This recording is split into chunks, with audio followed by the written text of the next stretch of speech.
Welcome to part 3 of the DA50 RG aircraft design. Today we're going to be detailing the nose. If you're new to this channel, kindly go and check the first 2 videos where we designed the wing as well as this section of the nose. The first thing you want to do is to change the shading from shading with material, which we have been using, to shading with edges. This is going to allow us to view the coupling curves that were used to create this geometry using multi-section surfaces, and we can reuse those curves to create our new geometry because these are already on the surface of the geometry. If you've watched the first 2 videos, and I'm sure by now you're already familiar with the CATIA workbench and the menus and tools, but I'm still going to try as much as possible to specify where we're getting our tools from, but we're not going to be doing the title slides. We are trying to create these features like the housing of the landing gear, you know, this offset surface here, this top profile here, and you can also view the video again to get the concept in 3D. Let's start with this middle part. We're going to select this face, see this face, and from the operation menu, extract. Leave it in no propagation. There are a couple of options. We have point continuity, tangency, curvature, depression, and protrusion, but leave it in no propagation and select OK. From the different color, you can see we have a new face, and if you hide the multi-section surface, then this is the face that you're left with. But in this case, I'm going to hide the extract and leave the multi-section surface again. And the next thing I want to extract are these 3 curves. You can extract them individually, or you can select one, control and hold, select the second one and the third one, and then go to operations, extract, and OK. It's going to extract them individually either way. Now, if you look at this bottom profile, it's too far away from where we want to be from our reference image. We want it to end about this point. So we can create a plane and then intersect the geometry with the plane to create an intersection curve. And then we are going to split that curve with reference to these 2 extraction curves. All right, let's do a side view. And I'm going to show tools show all planes. I can use this plane 3 to offset a new plane here. So go to wireframe, select plane 3 as our reference, and enter 150 millimeters is the distance. Remember, you can always come back here and alter these measurements to fit how you want your geometry to look like. Select OK. Hide all the other planes and just show the one that we just created here, plane 4. Then go to wireframe menu and intersect multi-section surface with this new plane. It should form a curve. Select OK. So we have our curve right there. And then we can now split this intersection curve with these 2 extract curves here. Ignore this, close. Now we have a new split here. Preview and OK. And again, we can split these 2 extracted curves with reference to split 1. So go to operation, split. We can select this icon for multi-selection of a couple of elements. Select this curve, make sure it is the extract curves that are being selected. And the cutting element is going to be split 1. Preview. The side that is colored is the one that's going to remain. So if you see the color on the other side, you can go here and select other side. And then click OK. Now we can join all these 4 curves, split 1, split 2, and this extract 3. Preview. For continuous propagation, it should be all green with no gaps, and select OK. And now we're going to split the multi-section surface using this join. select OK. Again, let's go ahead and change the graphic properties color so we can see the curves properly. Okay, now you can show your extract one, and we're going to offset it in the X direction. You can go to Insert, Operations. You can either use Translate, which is what we're going to use right now, but there is also options for offsetting a surface. But in this case, just go and select Translate. The element is extract one, and the component is X component.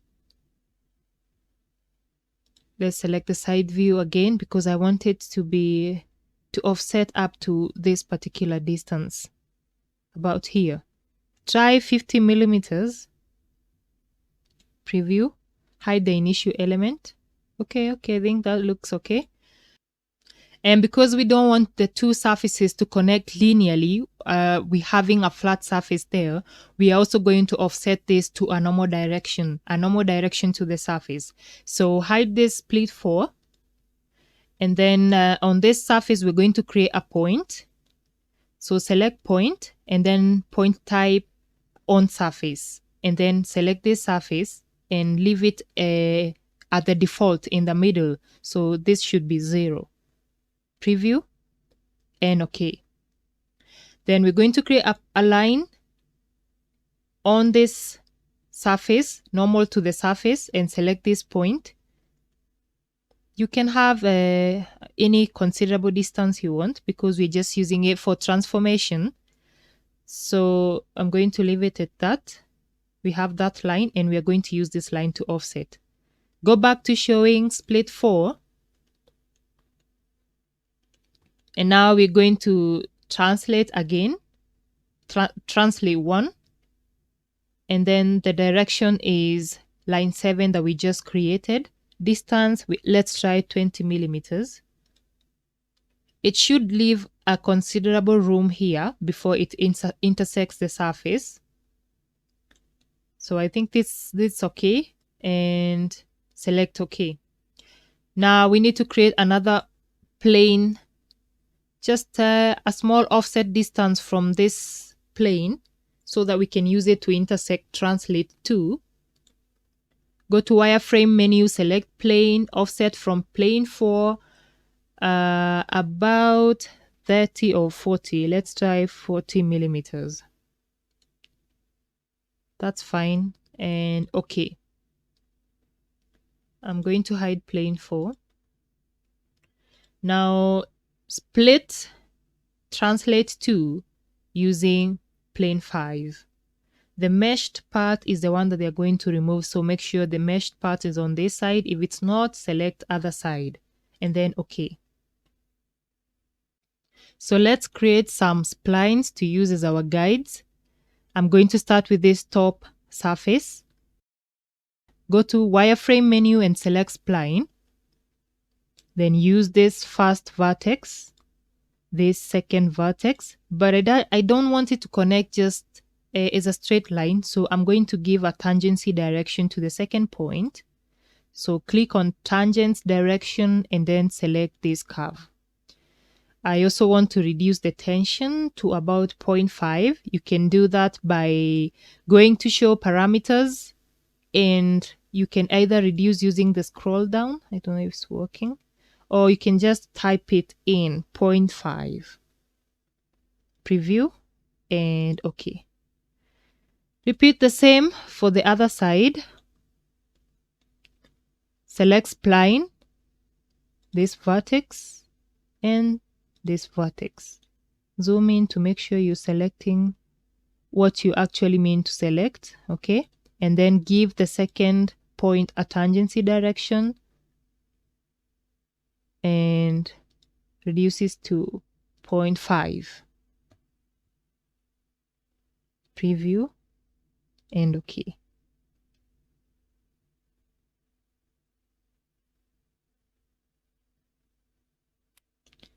Sorry, we need to change the direction of tangency like so. OK.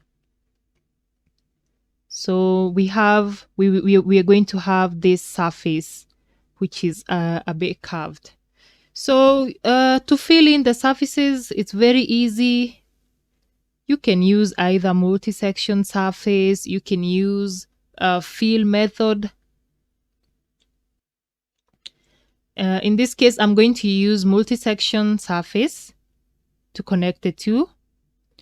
And because I want to specify the tangency, you can do the same with the fill definition, but select multi-section surface. This is the first curve. This is the second curve, and I'm going to add this support for tangency. And then the guides, I'm going to use spline 1 and spline 2. Preview and OK. To check the tangency or the continuity of the surfaces, you can first disable the shading with edges and continue with shading with material. And you can see we have created that very smooth junction between the new surface and the previous surface. So that's what we are looking for. Let's go back to shading with edges. And now I want to connect the other two.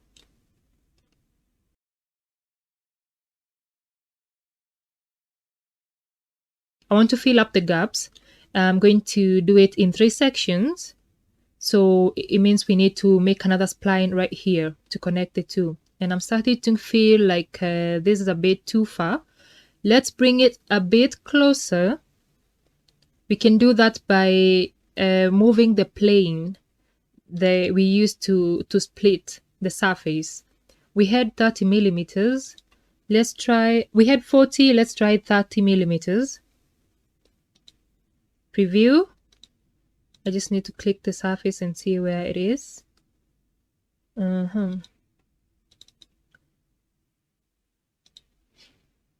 Let's try 20 millimeters. Yeah, I think that's better. The reason I'm trying to move it closer is because you can see the surfaces are kind of close to each other, and I don't want to have any issues with the tangency directions when I'm connecting the two. And I don't want a sharp edge right here, just joining the two again. I want it to be kind of like a ribbon. So when we create the spline right here, we're going to insert some tangency direction to give it.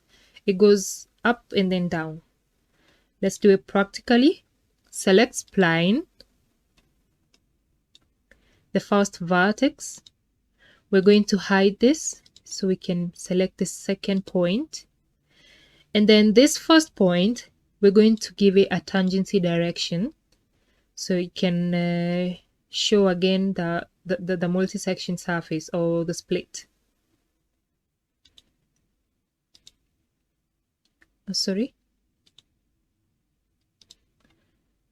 Where is the split? Where is the split? I think it's split 4. Yes.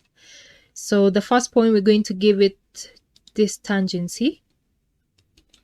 Zoom in, and the direction is upwards. Let me hide this again for you to see what I mean. So instead of the curve going straight downwards, it's first going up and then down. So that way we're going to have a very smooth edge. But then again, this is too sharp and we need to reduce the tension of the tangency. Go to show parameters and select 0.2.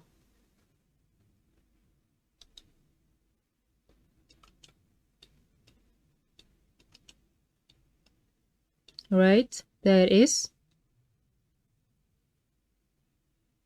And select OK. Show split 4 again. And we need to create another one on the other section as well. Here. So once again, select spline. There's a first vertex.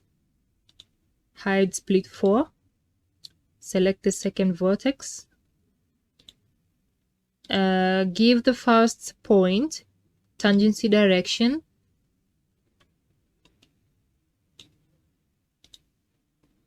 Make sure the direction is facing upwards and reduce the tension to 0.2, 0.2, 0.3, up to 0.5, I think should be okay. Let's first see how this is going to work out. And now we can fill the 4 sections. I'm going to use the fill method in this case, so we can be able to learn the different types. Okay, let's use fill. This is the first curve, second curve, third, and the fourth is the spline. Let's see how that looks like. Now, remember, if you want to add tangencies, you can, but you're limited to the directions because they can be conflicting. For example, let's try curve 1. Let's try to make it tangent to this surface and see if it's going to work. It's not going to work because the other tangency direction and this tangency direction is not facing the same side. So you can say remove support and okay.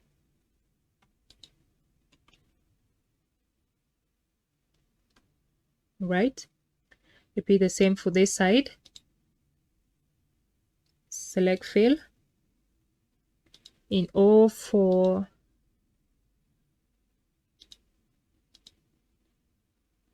edges and then preview. Okay, lastly is the side that we said we want to make it ribbon like because of the tangencies. So select fill, the first spline, the other curve edge. I'm going to hide this so I can see the other edge, and this is the other edge. Now preview.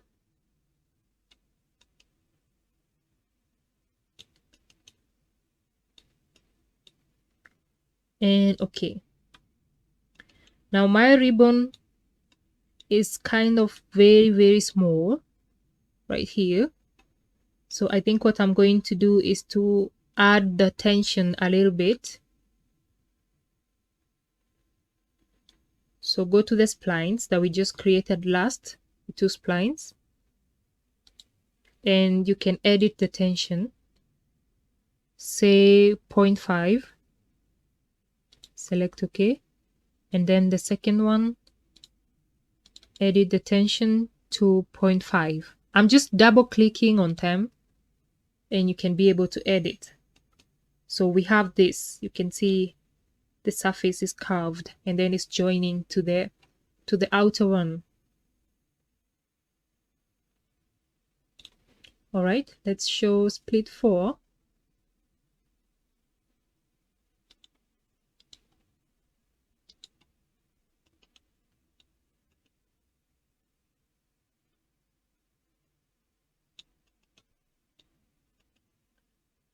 So now we should have a closed surface. We can go to tools and hide all the curves and also all points and all lines,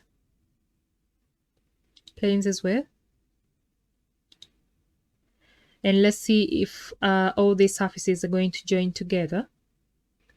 So select join, and I'm going to join all these new surfaces that we just created. Split 5, multi-section 7, fill 2, there's fill 3, there's also fill 1, preview. And once you have a continuous propagation which is highlighted in green, then you're good to go and you can select OK. And now we can join this with a split 4. So select join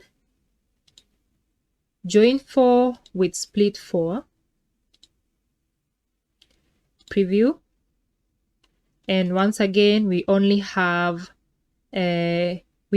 open sections where we want them to be, and okay. So now we have one complete feature. go to properties. Once again, I'm going to select a color that we can see. No, actually this one. Apply and OK. Then go to shading and select shading with material. You can see how smooth our surfaces are. So we've kind of just offset a particular section inside. These features that we are creating, they're not going to affect our aerodynamics much. If you're doing fluid flow analysis or you're doing static analysis of the airplane, these features for this particular tutorial are mainly for just aesthetic purposes, to try and make our model as realistic as possible. But when we have the propeller, because we have a huge propeller, all these features are going to be behind the propeller, and so they're not going to be affecting the fluid flow that is generating the lift. So don't be worried about edges or something, but it's good to know how to create them. And that's our first feature. All right, in the next part, we're going to be creating the top profile as well as the housing for the front landing gear. Let me know what you think in the comments.